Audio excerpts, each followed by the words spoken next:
Біз Талдықорғандамыз, Талдықорған қаласы. Мына Шевченко Қабанбай Батыр қиылысы, мына светофорда Мадина екеуміз кездестік. Мен ана жерде отырдым.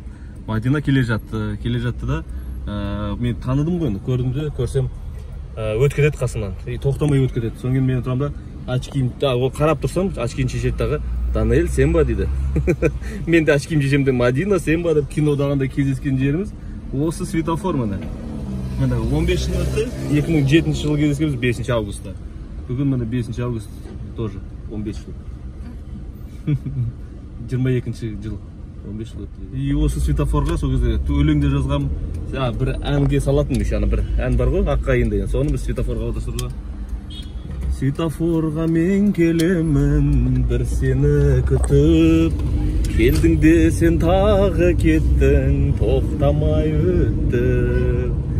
Бірақ мені сен көрмедің, төмен қарап өте бердің. Светофорға сырымды айтып, мен қала бердім. Светофорға сырымды айтып, мен қала бердім. Сол күніміз мені өтті. Қазір Аллаға шүкір 4 баламыз бар. 15 жыл уақыт өтіп кетті негізі. 2007 жылдан бері біз қыз бен жігіт болып кездескенбіз.